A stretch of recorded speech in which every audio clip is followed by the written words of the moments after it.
इस समय संभल सीजेएम विभांशु सुधीर से जुड़ी के तबादले से जुड़ी बड़ी खबर आ रही है।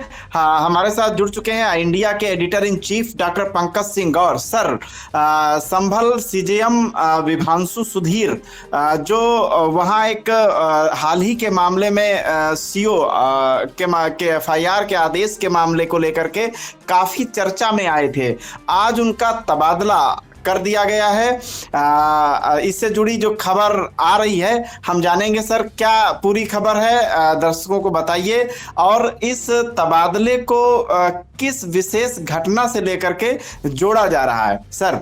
और देखिए भूपेंद्र, आपको बता दें कि कई न्यायिक अधिकारियों के तबादले हाई कोर्ट ने किए हैं, लेकिन चर्चा में क्यों हैं जो संभल के सीजीएम विभांशु सुधीर हैं, वो इसलिए चर्चा में हैं। दरअसल इन्होंने हाल ही में एक आदेश दिया था। अनुज चौधरी जो संभल के सीओ होते थे, अब वो अपर पुलिस अधीक्षक फिरोजाबाद ग्रामीण हैं, इनके विरुद्ध, और साथ में उस समय के कोतवाल होते थे अनुज चौधरी, ये जो है अनुज तोमर, इनके विरुद्ध, इन दोनों अधिकारियों के साथ ही अन्य पुलिस के कर्मी थे। कुल मिला के करीब 20 ऐसे पुलिसकर्मी थे जिनके विरुद्ध एफआईआर दर्ज करने का आदेश दिया था। तो ये उस समय काफ़ी सुर्खियों में आ गए थे, क्योंकि अनुज चौधरी जो कि अब अपर पुलिस अधीक्षक हैं और वो उत्तर प्रदेश में हमेशा से सुर्खियों में रहते हैं। संभल में हिंसा होती है, उस दौरान अनुज चौधरी काफ़ी सुर्खियों में रहे। ऐसे में जब एफआईआर का आदेश होता है तो संभल के एसपी कृष्ण कुमार बिश्नोई साफ तौर पर इनकार कर देते हैं कि वो एफआईआर दर्ज नहीं करेंगे, वो इसकी अपील उच्च न्यायालय में करेंगे। तो ये मामला और मीडिया में सुर्खियों में छा जाता है। अब ऐसे में मामला पहले समझा देते हैं आपको। मामला दरअसल संभल में हिंसा होती है 24 नवंबर 2024 को। जामा मस्जिद का सर्वे होता है, उस दौरान हिंसा भड़कती है, 4 लोगों की उसमें मौत होती है। उसमें गोली लगने से एक व्यक्ति घायल हो जाता है, उसका नाम होता है आलम, उसका पिता यामीन। पुलिस अधिकारियों के पास तमाम एप्लीकेशन देता है कि वो बिस्किट बेचने का काम करता था, उस दौरान उसे गोली लग गई, लेकिन उस दौरान एफआईआर दर्ज नहीं होती है।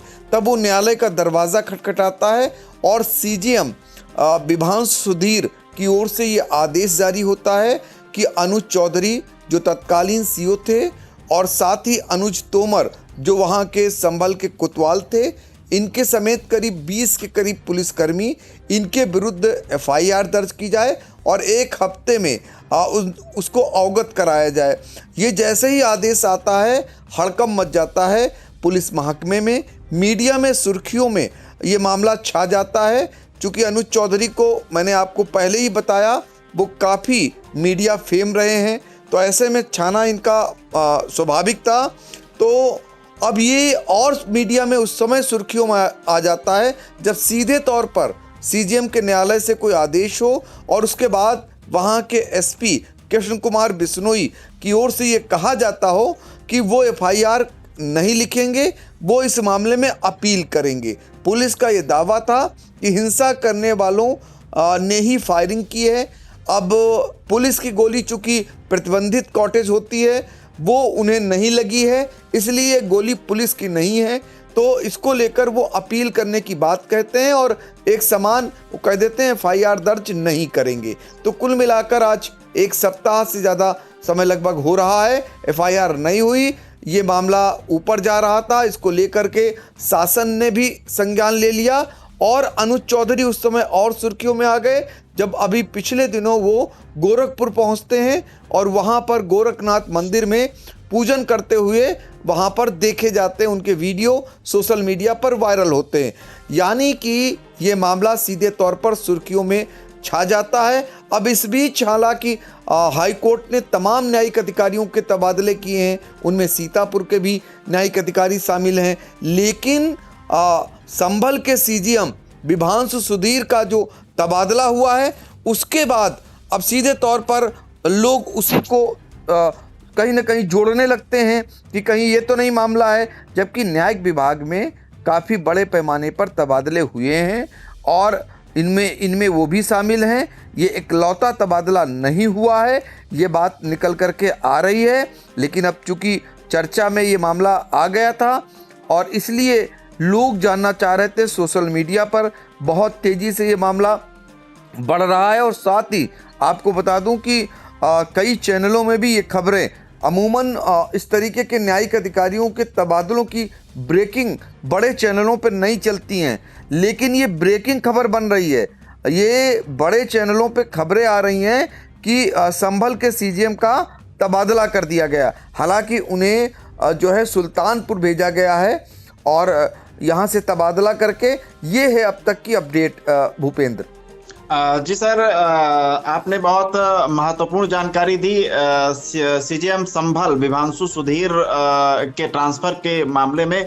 हालांकि जैसा आपने बताया कि तमाम सारे न्यायिक अधिकारियों के तबादले ऑनरेबल हाई कोर्ट के द्वारा किए गए हैं और ये जो न्यायालय में न्यायिक अधिकारियों के तबादले होते हैं ये रूटीन में होते हैं और जो चूंकि काफी संख्या में न्यायिक अधिकारियों के तबादले हुए हैं तो ये आपका कहना बिल्कुल सही है कि ये रूटीन में ही हुए होंगे।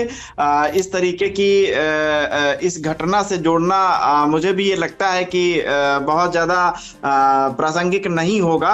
लेकिन चूंकि संभल हिंसा में अनुज चौधरी जो अब इस समय एडिशनल एसपी हैं, इस समय वहां के वो सीओ थे, उनका नाम काफी उछला था और उनके अगेंस्ट उनके सहित कोतवाल और दर्जनों पुलिस कर्मचारियों के अगेंस्ट सीजीएम विभांशु सुधीर ने एफआईआर दर्ज करने के आदेश किए थे। हालांकि एफआईआर जैसा कि आपने जानकारी दी कि दर्ज एसपी ने नहीं की थी और ये कहा था कि इसके खिलाफ, इस आदेश के खिलाफ ऑनरेबल हाई कोर्ट में अपील में जाएंगे। इस वजह से इस मामले को अन्य चैनलों पे भी जैसा कि आपने बताया उस घटना से जोड़ करके देखा जा रहा है। ये बात फिर हम एक बार कहेंगे, अपने दर्शकों से बताना चाहेंगे कि बहुत प्रासंगिक नहीं है यहाँ पर जोड़ना इस ट्रांसफर को न्यायिक अधिकारियों की इस घटना से। लेकिन आज विभांशु सुधीर, सीजेएम संभल सहित दर्जनों न्यायिक अधिकारियों के तबादले हुए हैं। इनसे जुड़ी आपने बहुत महत्वपूर्ण जानकारी सर दी। बहुत बहुत धन्यवाद।